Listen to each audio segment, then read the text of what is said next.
இது என் அப்பாவோட ஆபீஸ். இந்த ஆபீஸ் இவ்வளவு தூரம் வளர்ந்துருக்குன்னா அதுக்கு பின்னால என் அப்பாவோட உழைப்பு இருக்கு. 2 பேரும் இங்க உட்காந்துக்கிட்டு இது ஆபீஸ்ன்னு எனக்கே சொல்லிட்டு இருக்கீங்க. கோவப்படாத பல்லவி. இதுவும் ஆஃபீஸ்ன்றதை நான் 2 பேரும் எந்த விதத்துலையும் மறுக்கலையே. பர்சனல் விஷயங்கள் இங்கே பேசினா அது தேவையில்லாமல் ஆஃபீஸ் ஸ்டாஃப்லாம் தெரிய வரும். அது வேண்டான்னு தான் நான் சொல்கிறேன். தயவுசெய்து புரிஞ்சுக்கோ. ராஜாவை நாங்கள் வீட்டுக்கு வர சொல்கிறோம். எதுவாக இருந்தாலும் அங்கே பேசிக்கோங்க ப்ளீஸ். வர சொல்லுங்க.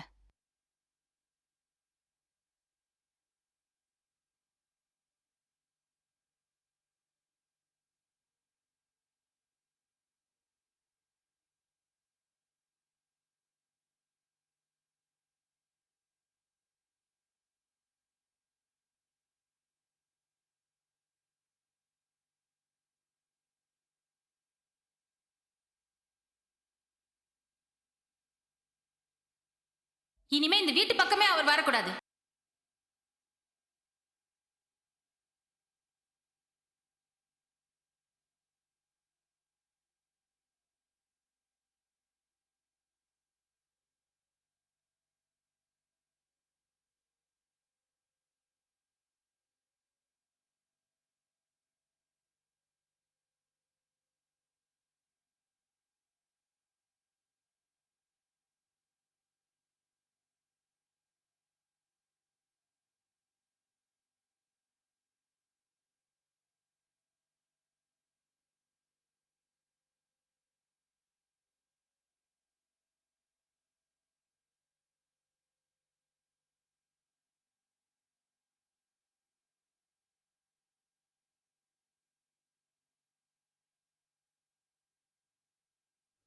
வாங்க மாப்ள.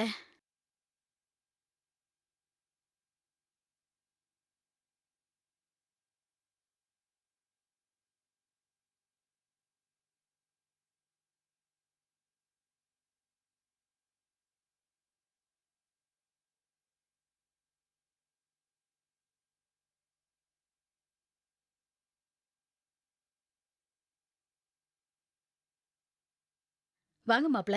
நில்லுங்க. ஏய், எதுக்கு இவரை நிக்க சொல்ற? ஆ, இந்த வீட்ல இருக்க ஒவ்வொரு பொருளும் இவர் உழைப்புல வந்தது. அத மறந்துட்டு பேசுறியா? இவரோட உழைப்பு தானே நானும் ஒத்துக்கிறேன். ஆனா வெறும் உழைப்புனால இவ்வளவு வசதி வந்துராது. இவரோட உழைப்புக்கு பின்னால என் அப்பாவோட பணமும் செல்வாக்கும் இருக்கு. அதை வச்சுதான் இவர் மேல வந்தாரு. அதனால அவருக்கு இந்த வீட்ல எந்த உரிமையும் கிடையாது. கண்ணா பின்னான்னு பேசிட்டு இருந்தா அரைஞ்சு பல்ல உடைச்சிடும், ஜாக்கிரதை. என்னமோ எல்லாமே உனக்கு தெரிஞ்ச மாதிரி பேசிட்டே போற. வீட்டுக்கு வந்த மாப்பிள்ளையே வாசல்ல நிக்க வச்சு பேசிக்கிட்டு முதல்ல மரியாதைன்னா என்னன்னு தெரிஞ்சுக்கோடி. எனக்கு யாருக்கு என்ன மரியாதை கொடுக்கணும்னு நல்லாவே தெரியும். இவர் ஆபீஸ்ல ரோலிங் சேர்ல உட்கார்ந்துருக்காங்களே, அவங்களுக்கு தான் மரியாதை என்னன்னு கத்து கொடுக்கணும். தேவையில்லாம விதண்டாவாதம் பேசிட்டு இருக்காத. அத்தை, எனக்காக பேசி உங்க டயத்தை வீணடிக்க வேண்டாம். பல்லவி எப்படி இருந்தாலும் என்ன புரிஞ்சுக்க மாட்டா. விடுங்க அத்தை.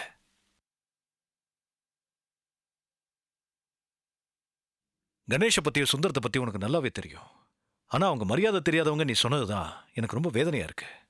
ஓ, இந்த நியாயத்தை பேசுறதுக்கு தான் இங்க வந்தீங்களா? இல்ல பல்லவி, உன் மேல அக்கறை இருக்கிறதுனால தான் பேசிட்டு போலான்னு வந்தேன். அக்கறை என் மேல? என் மேல 25 வருஷமா வச்சிருந்த அக்கறை தான் ஒரே நாள்ல தெரிஞ்சு போச்சே. உங்க அக்கறை மேல எல்லாம் எனக்கு நம்பிக்கை இல்ல. ஏண்டி, இவர் மேல நம்பிக்கை இல்லாம தான் இவரை தேடிட்டு நீ ஆபீஸ்க்கு போனியா? நான் ஒண்ணு எனக்காக இவர் ஆபீஸ் தேடிட்டு போல, பிரியாக்காக தான் போனேன். அவ யாரையும் லவ் பண்ணிட்டு இருக்காளே, இது இவருக்கு தெரியுமா? பல்லவி, பிரியா சின்ன பொண்ணு. தேவையில்லாம சந்தேகப்பட்டு அவ மனசை கெடுத்துறாத. நான் ஒண்ணு கெடுக்கல. காலேஜ்ல போய் நல்லா என்கொயரி பண்ணிட்டு தான் வந்தேன். உங்க சின்ன பொண்ணோட காதல் நல்ல வெட்ட வெளிச்சமா எல்லாருக்கும் தெரியுது. பார் பல்லவி, என் மேல இருக்கிற கோவத்துல பிரியா மனசை போட்டு மிதிச்சிடாத. அப்போ நான் சொன்னதை இவர் நம்பலன்னு போங்க.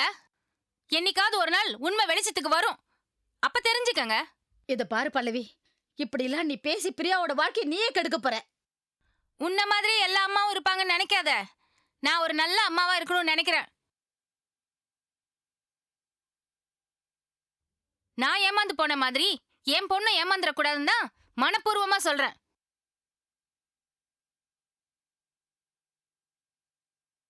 அதுக்காக சில முடிவுகள் எடுக்க போறேன். அனுவுக்கு எல்லா உண்மையும் தெரியப்படுத்தணும்னு முடிவு எடுத்திருக்கேன்.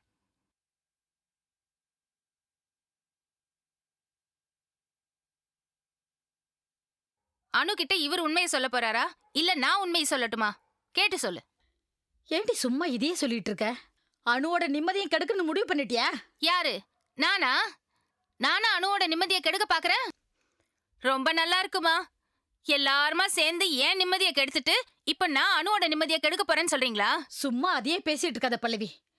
இப்படி ஒரு புருஷன் உனக்கு அமைஞ்சதுக்கு 7 ஜென்மத்துக்கு நீ புண்ணியம் பண்ணிருக்கணும். எனக்கு அதெல்லாம் தெரியாது. அனுவுக்கு உண்மை தெரிஞ்சாகணும், அவ்வளவுதான். பல்லவி, அனு கிட்ட அதிர்ச்சியான விஷயம் எதையும் சொல்லக்கூடாதுன்னு டாக்டர் சொல்லிருக்காரு. மீறி சொன்னா சொன்னா என்ன ஆயிடும்?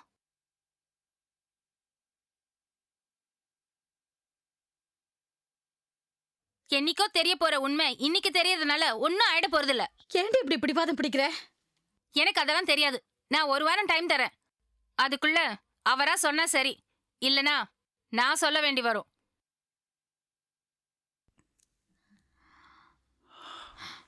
மாப்பிள்ள, வரேன் அத்தை.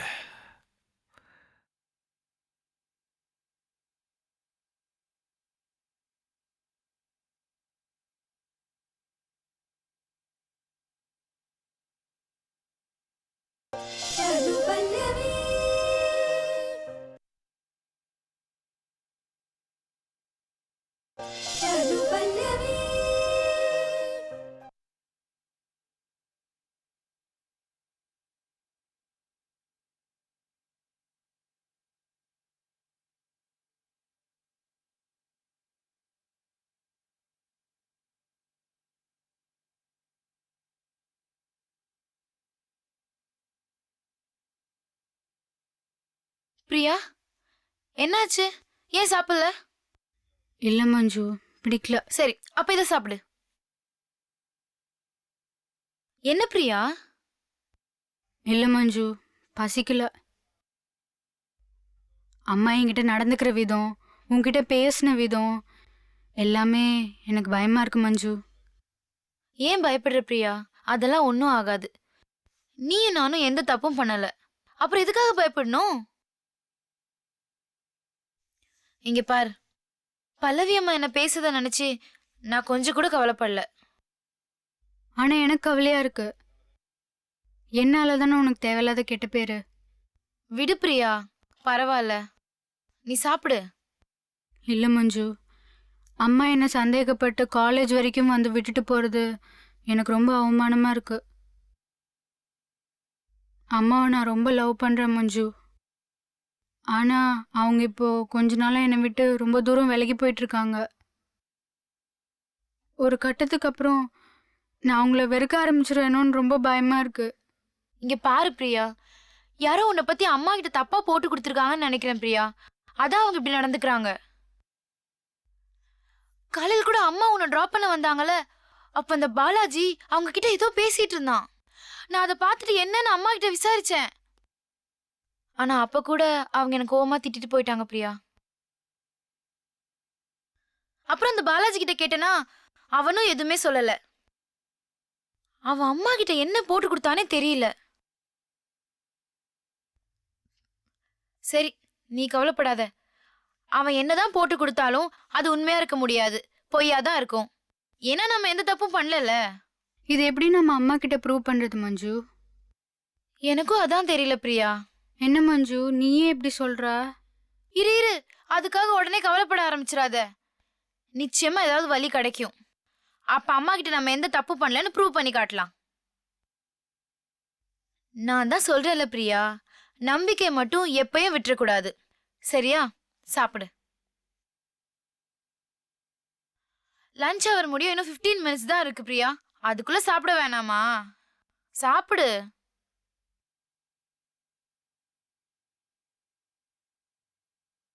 ஹாய் பிரியா, இன்னைக்கு என்ன ஸ்பெஷல்? நானும் உங்க கூட லஞ்ச் ஷேர் பண்ணிக்கலாமா? என்ன சொல்ற மஞ்சு? டிஸ்டர்ப் பண்ணாம இங்க இருந்து போறியா? நான் எங்க டிஸ்டர்ப் பண்றேன்? we are friends. ஃப்ரெண்ட்ஸா? ஃப்ரெண்ட்ஸுங்கிற வார்த்தைக்கு அர்த்தம் தெரியுமாடா உனக்கு? பிரியோட அம்மா கிட்ட போய் என்னமோ போட்டு கொடுத்தவன் தானே நீ. ஃப்ரெண்ட்ஸ்னு உன் வாயால சொல்லாத, கேட்கவே அசிங்கமா இருக்கு. மஞ்சு, நீ என்ன பத்தி கண்ணாப்பினான்னு பேசினா பிரியா என்ன தப்பா நினைச்சிருவான்னு நினைக்கிறியா? பிரியாவுக்கு நான் ஒரு நல்ல ஃப்ரெண்டுன்னு தெரியும். என்ன பிரியா? உன்னை பத்தி எனக்கு ரொம்ப நல்லாவே தெரியும். ஒழுங்குமுறையதே போயிடு. ஏன் பிரியா இப்படி கோச்சுக்கிற? கஷ்டப்படும் போது ஹெல்ப் பண்றவன் தான் ஃப்ரெண்டு, கஷ்டத்தை கொடுக்கறவன் கிடையாது. என் அம்மா கிட்ட உனக்கு என்னடா பேச்சு? நானா ஒன்னும் அவங்கள தேடி போய் பேசல. அவங்களாதான் என்ன பார்த்து விசாரிச்சாங்க. என்ன விசாரிச்சாங்க? நீ யாரையாவது லவ் பண்றியான்னு கேட்டாங்க பிரியா. அதுக்கு நீ என்ன சொன்ன? நான் ஒன்னும் சொல்லல, பிரியா நல்ல பொண்ணுன்னு சொன்னேன், அவ்வளவுதான். அவ்வளவுதானா? வேற எதுவும் சொல்லலையே. சொல்லல மஞ்சு, என்ன நம்பு. சரி நம்பியாச்சு, கிளம்பு. அதான் கிளம்புன்னு சொல்லியாச்சுல, அப்புறம் ஏன் நின்னுட்டு இருக்க? போ. இந்த மாதிரி பொறுக்கிக்கிட்ட எல்லாம் பேச்சே வச்சுக்க கூடாது பிரியா. இனிமேலாவது ஜாக்கிரதையா இரு. ம். வா சாப்பிடலாம்.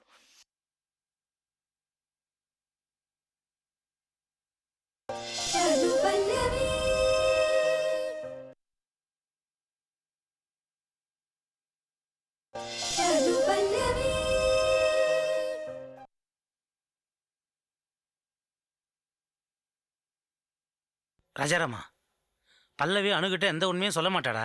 அந்த நம்பிக்கை எனக்கு இருக்கு. நீ தைரியமா இரு. என்னடா? பல்லவி சொன்னதை நீ கேட்கல. கேட்டிருந்தா இவ்வளவு நம்பிக்கையா நீ பேச மாட்டே சுந்தரம். பல்லவி ரொம்ப தீர்மானமா சொன்னாடா. 1 வாரம் டைம் கொடுக்குறேன், அதுக்குள்ள அணுகிட்ட நீங்க உண்மையை சொல்லலைன்னா நான் சொல்லிடுவேன்னு சொன்னப்போ நான் நொறுங்கி போயிட்டேன்டா சுந்தரம். ஒருவேளை பல்லவி உன்னை மிரட்டுறதுக்காக அப்படி சொல்லியிருக்கலாம் இல்லையா? அணு மேலே பல்லவிக்கு ரொம்ப பாசமும் பரிதாபமும் இருக்குடா. அதுவே அவளை அணுகிட்ட உண்மையை சொல்ல விடாம தடுத்துரும். அந்த நம்பிக்கை எனக்கு இருக்கு. இல்லடா, நீ முன்ன இருந்த பல்லவியை மனசுல வச்சுட்டு சொல்ற. இப்ப இருக்கிறது அந்த பழைய பல்லவி இல்ல. இப்ப அவளுக்கு யார் மேலேயும் பாசமோ பரிதாபமோ கிடையாது. பழி வாங்கணுன்ற உணர்ச்சி ஒண்ணு மட்டும் தான் பல்லவி கிட்ட இருக்கு. சரிடா, நீ பயப்படுற மாதிரி ஒருவேளை பல்லவி அணுகிட்ட உண்மையை சொல்லிட்டா அதுவும் நம்ம நல்லதுக்கு தான் நினச்சிக்க வேண்டியதுதான். என்னடா சொல்ற? ஒருவேளை அணுக்கு உண்மை தெரிஞ்சு உன் நிலைமை புரிஞ்சு அவ உன்னை மன்னிச்சிட்டாள்னா அவ உனக்கு சப்போர்ட்டா இருப்பாள்ல. அப்படி நடந்தா சந்தோஷம் தான்டா. ஆனா அப்படி நடக்குமா? நடக்கும்ன்ற நம்பிக்கையோட பேசுறா. ராஜாராமா, தேவையில்லாம மனசை போட்டு குழப்பிக்காத. இந்த பிரச்சனையிலேருந்து வெளியே வந்துரு. நிச்சயமா இதுக்கு ஒரு விடிவு காலம் இருக்கு. வா போலாம். இல்லடா, நீ கிளம்பு. நான் கொஞ்ச நேரம் தனியா இருந்துட்டு அப்புறமா வீட்டுக்கு போறேன். அப்ப நானும் உன் கூட வெயிட் பண்றேன். இல்லடா, நீ போடா. சரி, அப்போ நீ வீட்டுக்கு போறது எனக்கு ஃபோன் பண்றியா? சரிடா, வரேன். சீக்கிரமா வீட்டுக்கு போடா.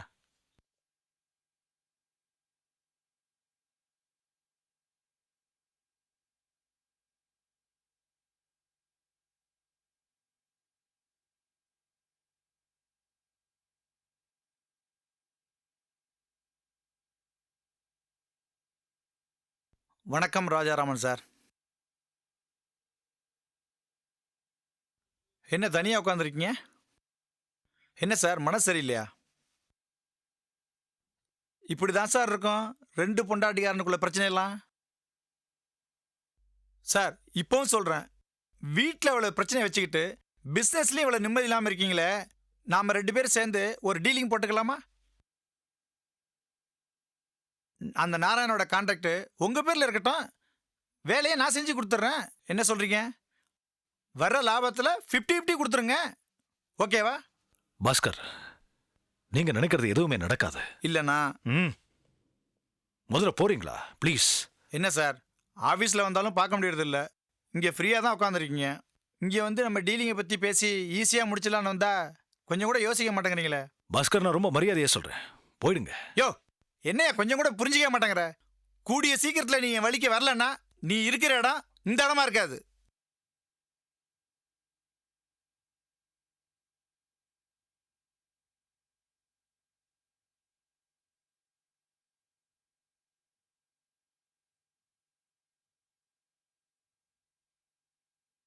ஒன்றும் கவலைப்படாத பாலாஜி, உனக்கு அதிர்ஷ்டம் மச்சம் இருக்கு. எப்படியும் நீ ராஜாராமனு மருமனாக போற. நீங்க ஒருத்தர் தான் திருப்பி திருப்பி சொல்லிட்டு இருக்கீங்க, எனக்கு நம்பிக்கை இல்லை. மனசை தளர விடாதப்பா. எப்படியும் நீ தான் ஜெயிக்க போற, ராஜாராமனு மருமனாக போற. ஆனா ஒரு விஷயம் நல்லா ஞாபகம் வச்சுக்கோ, நீ பெரிய இடத்து மாப்பிள்ளை ஆனதுக்கப்புறம் என்ன கழட்டி விட்றாத.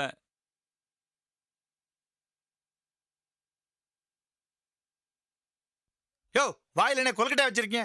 போன காரியம் என்னாச்சுன்னு கேட்க மாட்டீங்களா? அந்த ராஜாராமட்ட நயமாவும் பேசி பார்த்தேன், பயமாவும் பேசி பார்த்தேன். ஆள் மசிய மாட்டேங்கிறாயா. உன்னால் ஆனதை பார்த்துக்கன்னு சொல்றாயா. அவனை பார்க்க போனதே டோட்டல் வேஸ்டியா. சார், நான் தான் ஆரம்பத்திலே சொன்னேன்ல, அந்த ஆள் பேச்சுவார்த்தைக்கெல்லாம் மசிய மாட்டான்னு. நீங்க தான் கேட்கல. சரி, இந்த ரூட் ஒர்க் அவுட் ஆகும்னு தெரிஞ்சு போச்சுல்ல, மணிகிட்ட சொல்லி வேற ஏதாவது பிளான் போட்டு அவனை எழுந்திரக்கூடாது பண்ணிய. அப்பா அவசரப்படாதீங்கப்பா, கொஞ்சம் டைம் கொடுங்கப்பா. பிரியா எப்படியும் என்னை காதலிக்க வச்சு அவளை உங்க மருமகளாக்கி காட்டுறேன்ப்பா. பிரியாவை காதலிச்சு கல்யாணம் பண்ணி ராஜாராமனுக்கு மருமகனாகி அதுக்கப்புறம் அவனை பழி வாங்குறதெல்லாம் கொக்கு தலையில வெண்ணெய் வச்சு பிடிக்கிற கதடா. அதுக்குள்ள அந்த ராஜாராம நாராயணன் கூட சேர்ந்து பல கோடி ரூபாய் பிசினஸ் அசால்ட்டா பண்ணிட்டு லாபத்தை எடுத்துட்டு போயிடுவான்டா. அப்ப நான் வாயில விரல வச்சுக்கிட்டு வேடிக்கை பார்த்துக்கிட்டு இருக்கணும். அப்படியெல்லாம் நடக்காதுப்பா. நடக்கவும் நான் விட மாட்டேன். அந்த ராஜாராமனை உங்க காலில் விழ வைக்கிறேன். ராஜாராம ஏன் காலில் விழுறதா? அவனா தடுக்கி விழுந்தாதான்டா. அப்பா கிண்டல் பண்ணாதீங்க.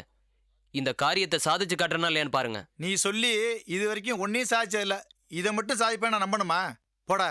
சார், எதுக்கு இவ்வளோ அவநம்பிக்கை? பாலாஜி தான் அவ்வளோ தூரம் சொல்கிறான்ல, நம்புங்க சார். இளைய தலைமுறையை நம்புனா வெற்றி நிச்சயம் எல்லாரும் சொல்கிறாங்க. நீங்கள் என்னடான்னா இவ்வளோ சந்தேகப்படுறீங்க?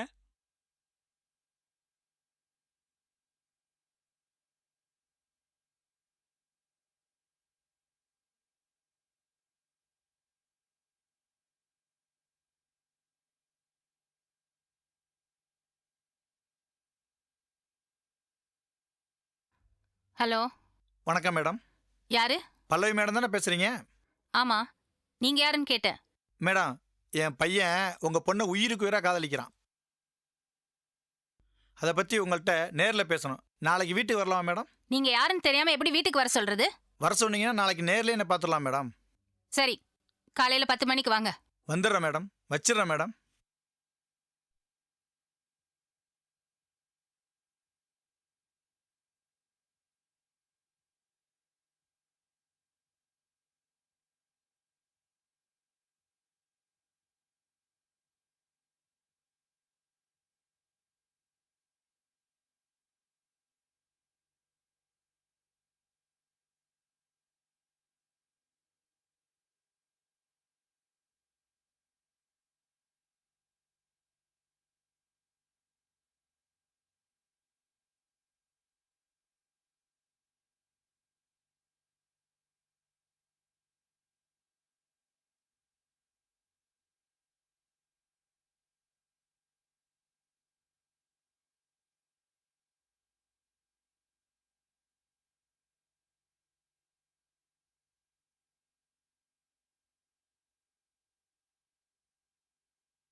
என்னையா இப்போ ஒன்று சந்தோஷம் தானே? பாலாஜி பிரியா கல்யாணம் நடந்தா நம்ம நினைச்சதெல்லாம் நடக்கும். அதுக்கப்புறம் தம்பி சொன்ன மாதிரி அந்த ராஜாராம உங்க காலில் வந்து கிடப்பாரு. கல்லை விட்டு எரிஞ்சிருக்கோம், பழம் வந்தா சரிதான்.